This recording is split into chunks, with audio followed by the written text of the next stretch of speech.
SCP-352. Object Class Keter. Special Containment Procedures. Containment area is to remain sealed at all times. No human interaction is allowed with SCP-352. Any and all interaction should be carried out via robot or other remote means. Should human interaction become necessary, full hazmat containment protocols should be observed.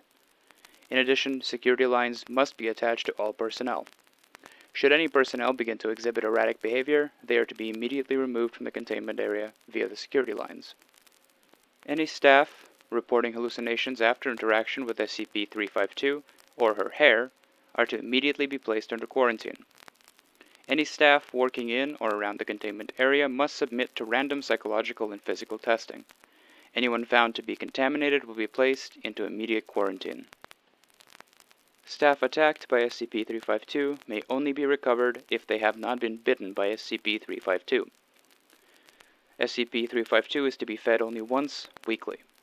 Feeding will be discontinued for 1 month if SCP-352 attacks any personnel. Description: SCP-352 appears to be a very old, emaciated woman of indeterminate age and race. SCP-352 speaks Old Russian, but with an accent and dialect that makes translation very difficult. SCP-352 is extremely unwilling to communicate, with most of the conversations thus far made primarily of threats and statements of revenge.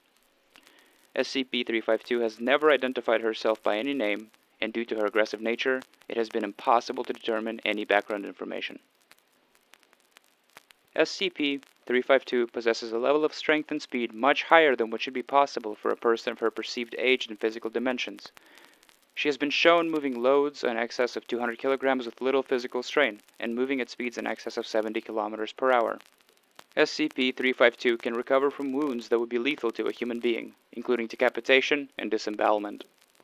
This regeneration can take between several days and several weeks, depending on severity. Internally, SCP-352 appears to be a normal human woman, with muscles, bones, and organs in a state consistent with advanced age. Testing done on the tissue samples has been inconclusive. SCP-352 is capable of growing very thin, hair-like strands from any part of her body, apparently at will. These strands can grow several meters in an hour and appear to be at least partially under the control of SCP-352. They have been observed crawling along floors and up walls and other structures. These hairs are clear and nearly invisible to the naked eye and appear to be slightly weaker than standard human hair. The strands are also coated in a thin layer of chemical enzyme identical to the enzyme in the saliva of SCP-352.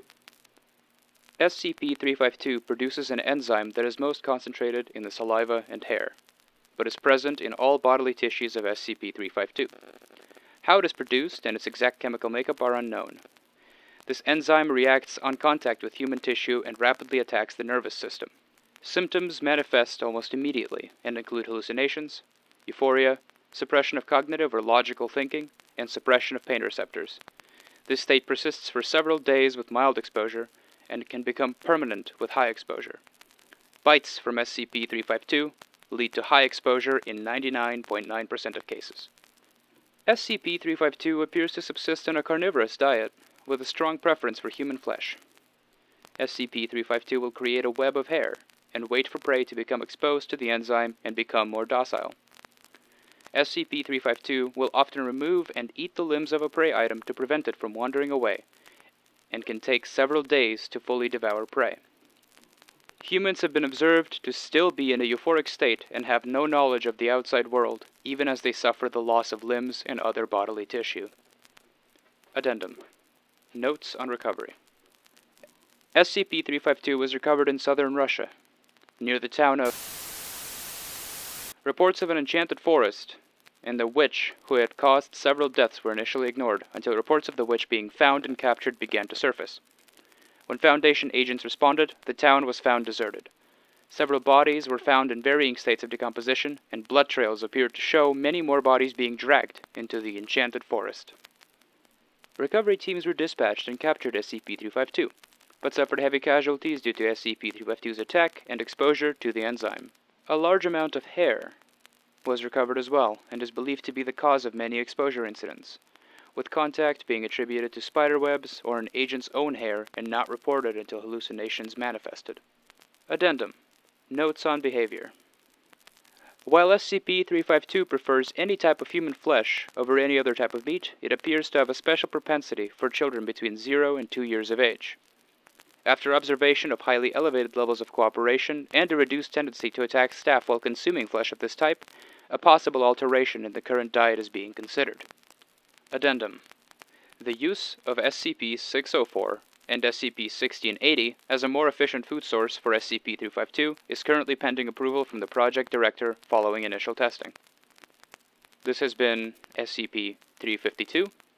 I am Dr. signing off.